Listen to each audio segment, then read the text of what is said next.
Hi, welcome to The Pulse, the podcast where we explore the heartbeat of life and work.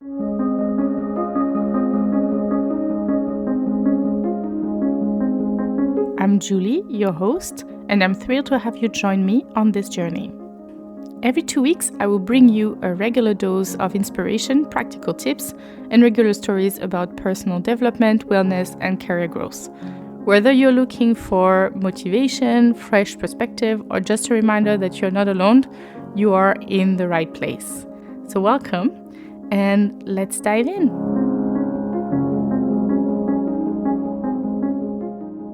Hi, welcome to The Pulse. I hope you're doing well. Today we are actually Sunday and already in February. Life is going crazy, and I'll talk in a minute about Jan, but wow, I cannot believe we're already February and life is going at a fast pace.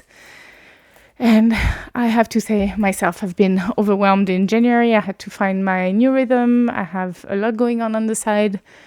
And the first 2 weeks were fine, but then I felt really out of whack. And it's very interesting because I usually put in place, I'm very type A, and I put in place my to-do, so then I know what I have to focus on. I also have always my goals for the year, at least like key things that I want to achieve, but I still felt very out of sorts, and I felt like I was not able to manage to get everything sorted or to do everything that I wanted. And so I had a bit of a moment of reflection of where I was coming from and why was this happening now to me, because I usually feel like the beginning of the year is when I have my rhythm, and more toward the end of the year I feel tired.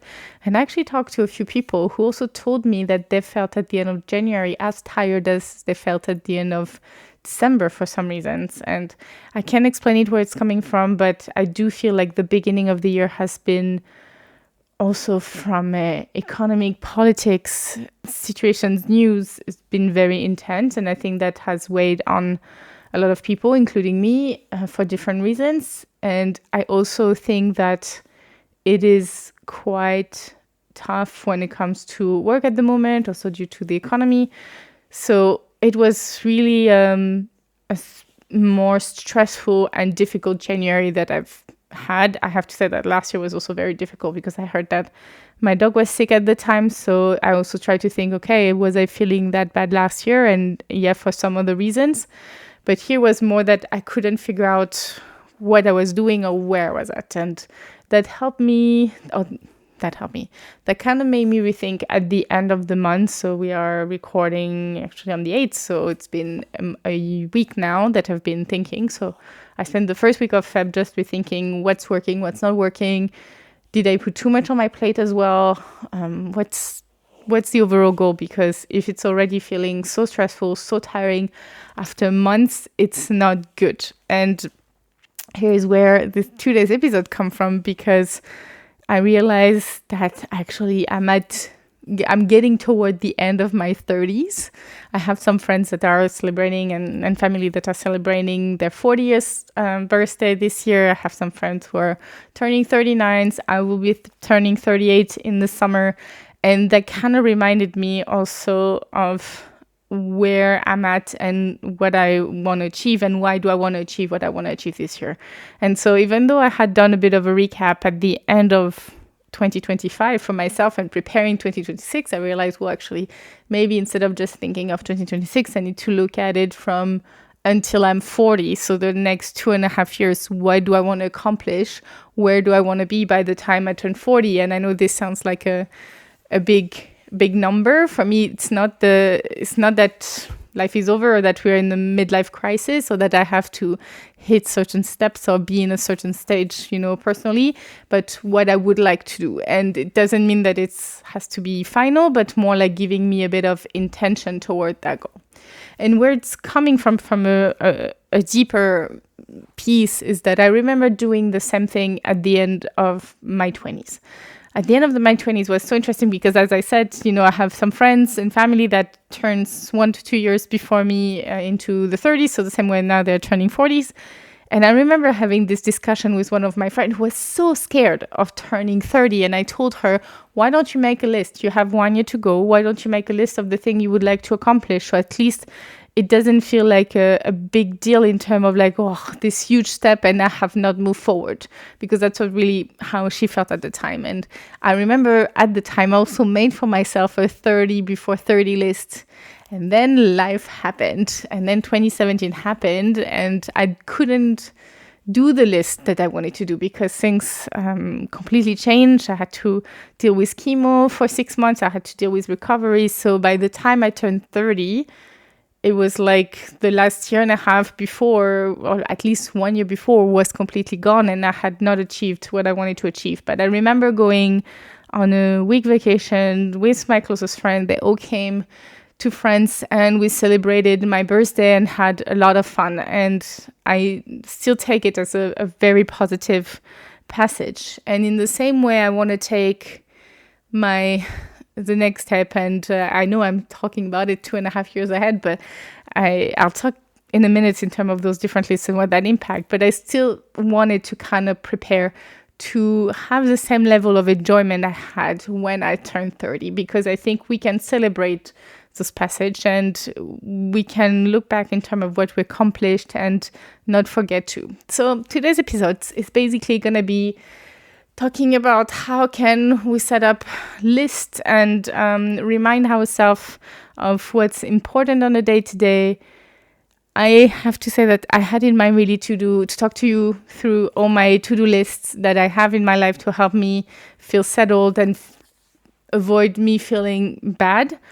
But I didn't want to overly prepare again, because for me, it's really talking from the heart. And I just wanted to talk to you through those lists, tell me what they meant to me, why I have created them, and then the lessons I'm learning from them, and what I would still do and what potentially I want to change in the future.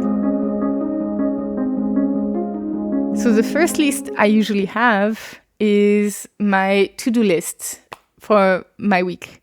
But I won't start with this one, because I think let's start maybe back with another list that I've created for myself out of a podcast that I listened to in 2025. It's actually, even if 2024, I think the podcast came out, but I think I listened to it in 2025. And it was a French athlete. He actually was working full-time for a company, or actually now I think he's working part-time. And next to that, he's a trail runner.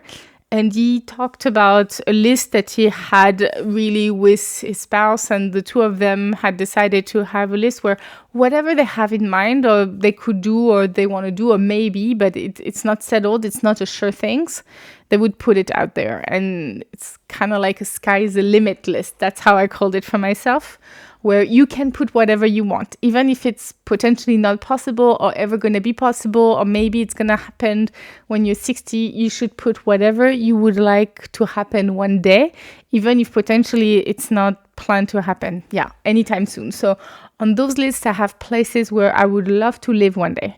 And potentially my career will bring me there. Potentially my career will not bring me there. Potentially I will change my mind and this will be gone from my list. But I thought it was a good way to say, hey, actually it's somewhere. It's written somewhere.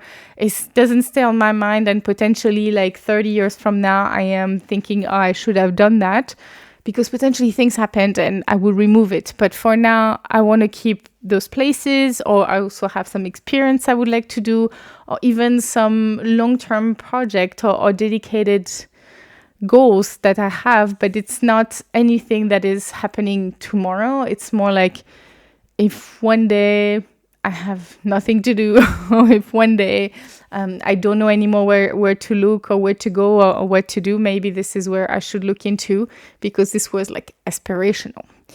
And I know that, for example, this couple, they had to move back to France. They were living in the US at the time when they started this list. And actually, they moved back to France. Great. But it could have been that they ended up moving back to France when they're 60, 70. Who knows? So it's really that list is really meant more in terms of really aspiration. I'm not working toward it in the next 2 years, but it's more, it's out there. It's written. So that's the first list I have. I can also maybe read you a little bit of some of those objectives, because I don't mind sharing. So I've talked to many of my friends. I don't know if this will happen one day, but I would love to live 1 year in New York, not more than a year, because I know New York is expensive. I know I would love to keep traveling, and I know when you live in New York, it's very difficult to travel on top because, again, expenses. And there are other places where I would love to live. I have also some personal growth topics that are more general or more like looking out in terms of long-term things that, could be, is not something, it's more like written than actually a goal where there is a pure achievement. So in there, I have cultivate lasting happiness, and I feel like I'm working on it on a day-to-day. Will I tick this box one day? Potentially not, but having it written on that list feels like something that it's a good reminder to have. And I have in there also speaking some languages. Will I one day speak Portuguese? I would love to. My best friend is from Brazil, so I would love to speak her language some days. Will that happen? Potentially not. I don't know. It would depend on time, on efforts, if I'm ready, if it's the right timing. There is a lot of reason, or it could be also to work towards speaking as a TEDx. Is it something that I want to do tomorrow? No. Maybe it's something that in 10 years it's not gonna matter, it's not gonna make sense. So we'll keep it there, and then we'll see if it happens someday. So you have the ideas. So I have done some of them. I have, of course, some adventure like hiking the Kilimanjaro that I would love to do some days, but I'm not in a rush. This is more of a long term. There are some pieces that then I take from that list and that I'm adding as a closer goal. But that list is really more of an inspiration, or like visit all 7 continents. I know one of them will be difficult for me because I get seasick, and to get there, you have to go by boat. But, that gives you some peace of mind or some ideas of where I'm going with this. So I hope that first list is inspiring to you, and maybe you can make your own sky's the limit list. The second list is really the one that I actually made almost second to last. So as I mentioned, because I realized that some of my friends were turning 40 very soon, or even in a few months, I realized as well for myself that in 2.5 years, I am turning 40s. And so I thought, okay, maybe I should do a 40 things before 40 list. And of course, it's not like on top of everything else. It doesn't have to be fully structured, but is there something that I really would like to achieve, or is there something I would really like to experience before I'm 40? And funny enough, when I was trying to build the list, I got stuck at 15 things, and I was like, wow, okay. Is it that I'm looking too big? Maybe there are some small things that it would still feel good and proud to accomplish. So I started to rethink, and then I reached out to my friends. And funny enough, I received from some of them telling me, well, you've already done a lot. And I was like, well, I hope I have not done everything that there is to do in life. I'm pretty sure there is a lot more to do. But they were right that I accomplished a lot. And because of that kind of inspired me to rethink the list and to be okay. Think about it from multiple angles. So health and wellness, career and knowledge, experience, and sports. And it's not about having a even split across all 4 categories, so 10, 10, 10, 10, but more in terms of like, out of this list, does that inspire you some pieces? And also, because experience and travel, there is something that, I can do that would be very helpful in that concept. So after that, I actually have to look at it. Right now, I'm at 26. So I still have a few more to find. So it's a work in progress list. And I think also that's okay that it's a work in progress, because maybe I get inspired in 6 months with something else. But I'll read you through again some of it. And I've talked about it. I've been asking for it for now already since 2025. So I want to paraglide. I want to see the Northern Lights. I've talked to my friends. Maybe it would be good for me to do a retreat, maybe a wellness or spa or yoga retreat. So this might be on the plan for 2026 or 2027.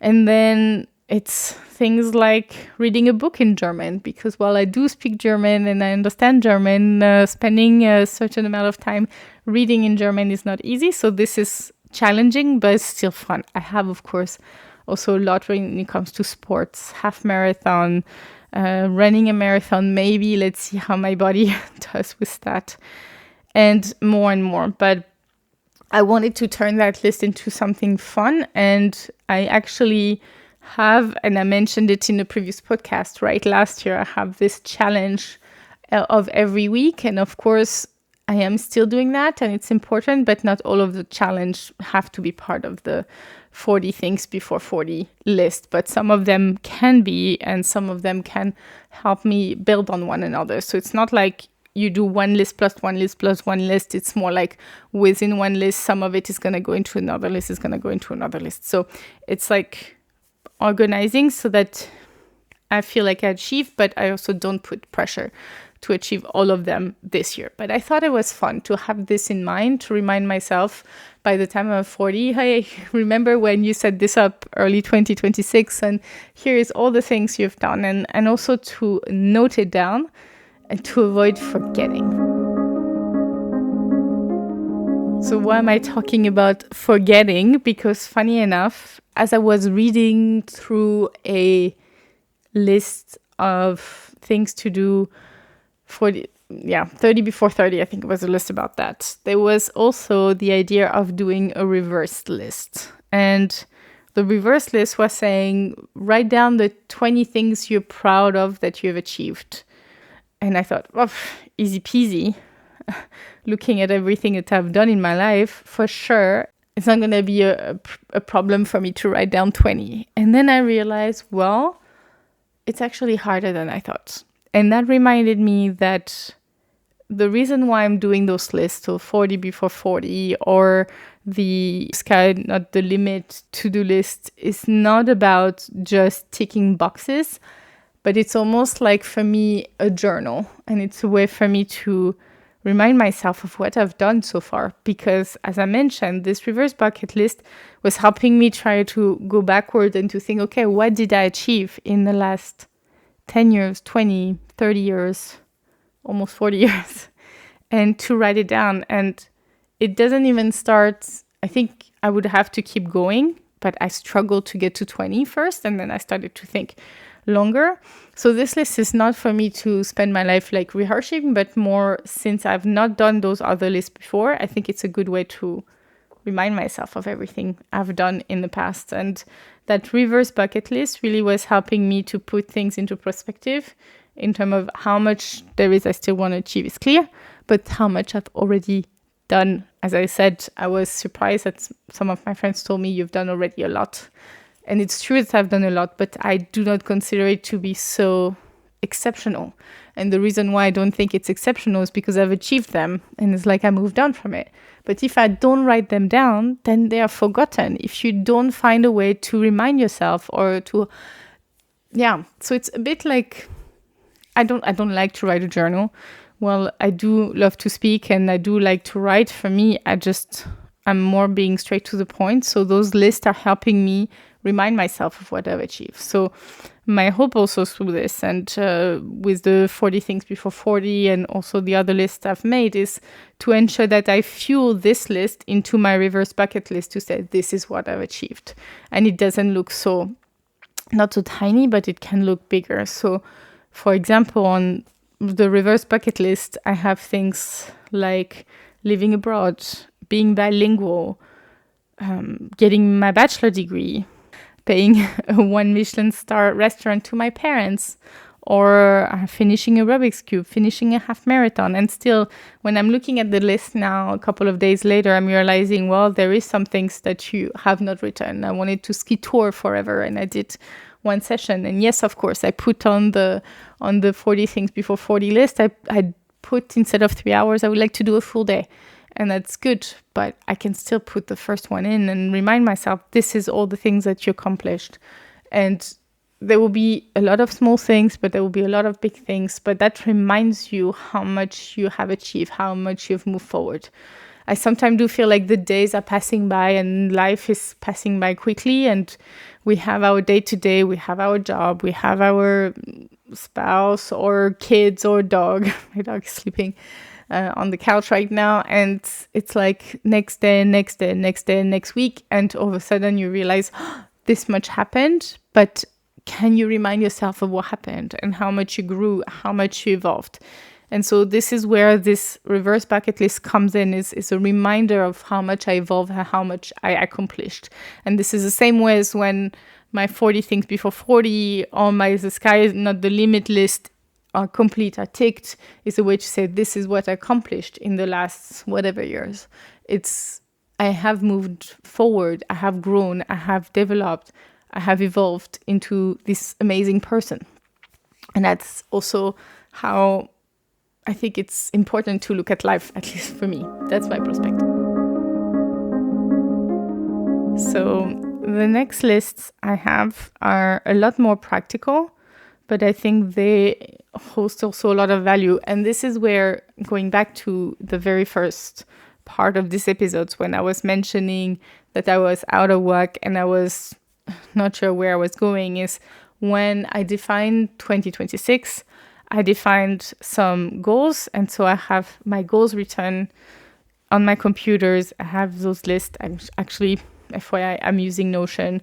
So I have the goals I want to achieve. I have also the goals that come from the now 40 things before 40 list.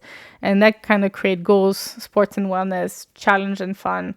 And then some others that I want to achieve, like ensuring I have certain vacation plan, diplomas I want to achieve. I will maybe talk about that one in another episode. But I have this kind of list as a reminder of everything that I want to plan for the year. And then I have my to-do list that is more my weekly base. And within that to-do list, I have now actually split it into a monthly list. And within that monthly list, I kind of take chunks to avoid that I get lost in terms of like how much I'm expected to achieve by a certain date.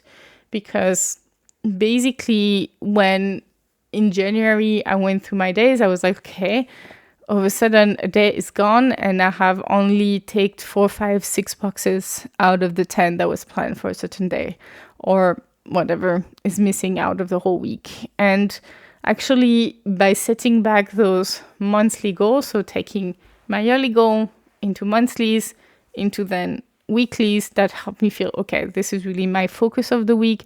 I need to ensure I do those things, and if not, then I should say no to others. And those lists for me have become a way to ensure that I make the right decision, but also it's not stopping me from flexibility. So I'm flexible to decide when within the day, when within the week I do some of those tasks. So it's not that they are expected on a certain day. They are always sometimes expected on certain days for work, for example.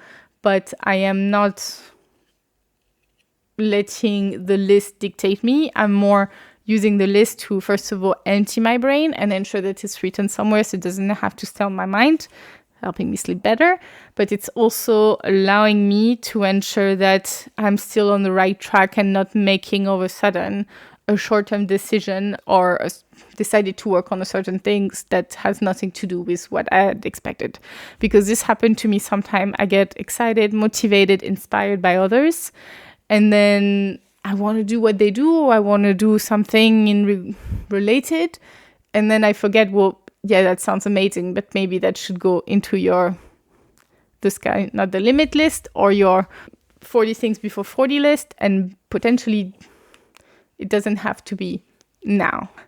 And this is the way it really helped me. So I've already kind of prepared a template for each month with the different goals, and within those goals, what I have to achieve. And same thing for the week. It's very simple. I have Monday through Sunday, and then I can move the boxes and like play around. Some cannot move, work, for example, or I have some dailies like doing 30 minutes of German per day. But there are some that creates flexibility. But for me, it's more in terms of like ensuring that I don't forget something that I have to do, also admin related, and that I advance on the right topic. So that's basically the list, and I could go further because I have a backlog, because I don't believe that everything fits in within 1 week. But I think you understand, based on what I've shared, the concept of my to-dos. So yeah, this is all my to-do list. This is not on my to-do list, but this is all my lists that I use on a regular basis to help me feel more organized, structured, and feel more settled. And I think because I said at the beginning of the episode that I wanted to talk about the pros and cons. And of course, I hear people that are more type B than type A, that are like, this doesn't create any flexibility or anything. But for me, it's actually giving me the opportunity also to feel flexible, to feel like I have time for other things. Sometimes I do feel like we get overwhelmed with life, with to-dos, with important topics. And for me, my to-do list is not to put things that will not create the right intention or not bring me forward. And it's just going to be, how to say, not frivolous, but more in terms of not giving me the right direction. And I have a lot of fun. I decide when I go on a walk with my dog, depending on the weather. I decide also to see my friends, to hang out, so it's not like I'm stuck in a schedule. It's more like it's helping me ensure that by the end of the week, by the end of the month, I feel like I have achieved what I wanted to achieve. And that helps me feel focused and feel positive toward where I'm going. Because I do feel lately the world feel like things are going faster and faster. And I work in digital transformation, and looking at now how I'm working with AI compared to a few months ago, compared to a year ago, has evolved so much. And I feel like you constantly have to learn faster, deal with things faster. And this speed is increasing. And having that to-do list is helping me feel like, okay, I'm still under control. I still know what's my focus. And even if like people are going at 100 kilometers an hour left and right, I can just breathe and like do it in my rhythm. I know my rhythm will work for what I want for me. So that's where those lists also are coming from. And I do feel like by re-updating them or improving them a little bit, that has helped me in the last couple of days to feel settled. And I hope this will continue. As I said, I was very overwhelmed at the end of January, but now I feel a lot calmer a week later, where I feel like, okay, no, this is what I want to achieve. This is where I'm at. This is also how I'm feeling, and this is how happy I am. And so that was quite helpful, I have to say. Where it can be tricky, however, because I also want to say that there are some negative points, is that having those lists every day can feel sometimes overwhelming, that you have so much to achieve. So I have tried to make some easy tick for myself. Work, easy tick. Taking my dog on a walk, easy tick. Cleaning my kitchen, easy tick. Things like this. And not to make it also too harsh in terms of heavy topics every day. Like read a book. I'm going to say read 5 pages. And then maybe I'm going to read 10 or 15 and I'm going to be happy. But if I'm reading 5, it's visible. It's not like a burden. I do think that sometimes I take the time also not to look at this list, to avoid being too focused on it. And I have those days that is kind of like free day, where I decide, okay, like all those pending topics, all these heavy topics that I have to do, I will not do them today, and I will move them away. And for example, if I look at it today, I went running this morning, and it was just out of the blur, it was not planned. I took my dog on a long walk. I had to bathe him because he was completely dirty. The problems of being in February. And then I watched TV, and I was watching an episode, and then the Olympics are on. And yes, I could have done my taxes. I could have done a paper that is due for my studies, or I could have done whatever else. And instead I was like, no, I don't want to do this. So it's just going to be easy peasy. Now I'm recording the podcast, and you could think, okay, yeah, now you said you didn't do anything, but then here it is. You're doing the podcast. Actually, I had not planned to do this episode today. First of all, it's not on my to-do list at all. I know that I have one episode that is already recorded that I have to edit, so I'm not in a rush for next week. But also, it just felt like it, because I've been working on those lists all week. In a fun way, as I said, chatting with my friends all over the world and asking them for feedback. And it was like very cool to see. And so this is where I did not do it based on the list. And I think that's what you have to take out of it also sometimes. It's out of the blur of the moment. It feels right to do these episodes. Is it super prepared? No. Do I feel the episode will be okay? I hope so. I hope you still enjoy it. But I do feel like when I overly prepare as well, it's not as good quality for some reason. So I think it's about finding who you are, type A, type B. Do you like lists or not? But at the end of the day, remind yourself of what you accomplished. I think is always important. So I would highly advise, if it's not a list, if it's writing it on a journal, but something to remind yourself of everything you've accomplished, how much you've grown in the past, in all your past, and having a bit of a objective toward where you want to go can help you feel more comfortable and feel more self-aware of where you're going. And I'm the number one that will tell you that don't overplan, because life happens when you don't realize it. So that those lists, those plans needs to be flexible. And this is why I like this sky not the limit list, because it's really not about in 2 years time I will be there. It's just like one day I want to do that. And potentially it's going to be next year. Potentially it's going to be in 20 years. Who knows, or more. Sometime I talk about living in New York, and sometime I'm like, it would be nice as a professional in my early 40s to live in New York. And sometime I'm like, maybe I can do that when I retire. So let's see how life happens. And I'm saying New York, but I also have some other places I want to travel to, I want to visit, I want to do, and some other experience I have planned before. But no matter what, I take those lists with a grain of salt. I take those lists with a lot of fun. Yes, it is type A. Yes, it is very structured. And when I read the difference between type A and type B, and I see that type B is flexible, and I'm like, well, but yes, I do get that my lists are not so flexible, but at the same time, there is a form of flexibility, because those lists constantly evolve and don't stand still. And it's just, for me, a way to feel more comfortable and ensure that I grow. So I will leave you with those last few words. I hope you liked it. I hope this inspires you in whatever way. If you're a type A to-do list, if you're not a type A, maybe that just inspire you to get a bit of a reminder of what you've done in your life. And I wish you a very nice day, and talk to you soon. Bye. And that's a wrap for today's episodes of The Pulse. If something resonated with you, I would love to hear about it. So drop me a message on Instagram, LinkedIn, or leave a review wherever you're listening. Your feedback fuels this community, and I much appreciate it. Make sure to follow The Pulse on your favorite podcast platforms and on social media so you never miss an episode. And if you're craving for more, check out the show notes for links, resources, and way to connect. Until next time, keep trusting your journey, because growth happens one step at a time. See you soon. Bye.